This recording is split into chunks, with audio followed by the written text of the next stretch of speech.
Hello, hello, and welcome to the seed of the day. This is a little seed where I just mumble some whimsical or some heavy stuff out in this podcast kind of air.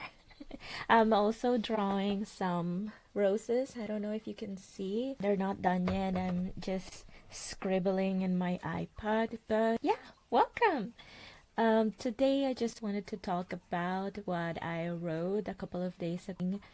Um, us creatives and how we ourselves or discover ourselves again. I think I would say personally, I have had certain encounters, not only here in Japan, and maybe some people are thinking, oh, she's in Japan. Maybe, Japan is doing its thing to her. It's not like that. I have had several encounters back in my home country in the Dominican Republic as well. And it's been it's been but anywho, I have had a couple of experiences that led me to make me unrecognizable to myself.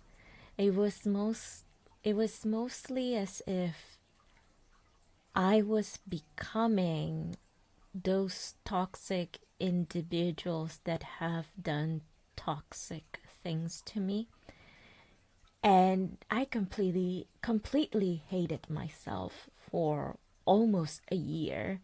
It was kind of crazy and it was scary. But for the longest time, and I'm talking about almost 20 years, for the first time in 20 years, have thought of myself, oh, I'm doing something creative right now, and I love it. Like, I started with my portfolio, and I'm doing gamification strategies for the company I work right now. I'm creating badges. I'm thinking about creative direction. I'm thinking about art direction. I'm thinking about all of the things I thought I couldn't do as a UX UI designer or as a product designer because I was in the MVP mindset. Like, everything has to be an MVP. We have to, prove the idea. And then if people like it, then we can make it beautiful. The thing is that PMs will tell you that yes, there will be a time to refactor, there will be a time to make things, elegant or in a better, creative direction type of scope that is grandiose. But in my experience, or at least to the spaces I belong to, that never happened. So this time I am not listening to that. Of course, I am taking very good care of the user experience and that I know that this is going to be a hit, and I am using data. I am data driven. But this time, I will not let that MVP mindset devour me at all.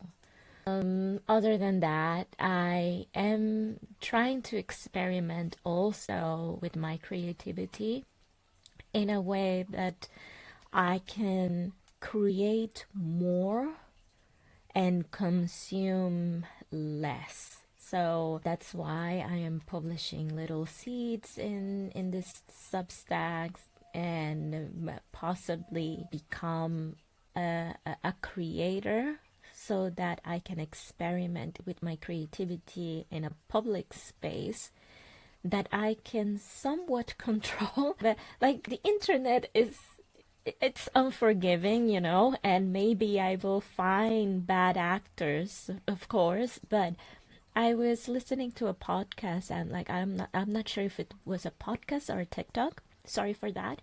But it was talking about how people that go through traumatic experiences, they need also to experience positive experiences that weight down of what was traumatic. And that's what I want to maybe get out of publishing things in Substack. Maybe, maybe I'm shooting myself in the foot, or maybe I find an actual community where it's okay to make mistakes and it's okay to be yourself with respect, of course. And I would love to have, the experience of having a community, or even building a community. So yeah, I hope my ramble of the day didn't bore you, or it helped you doing the dishes. This is a free space, and yeah, I hope to see you soon. And just for the little treat of today's seed, I took this little Polaroid. I don't know if you can see it. Oh, it's still blurry, but yeah, it's some flowers from my garden. And if the Polaroid wasn't enough, here you go, some flowers. Okay, see you again. Bye bye. Bye bye.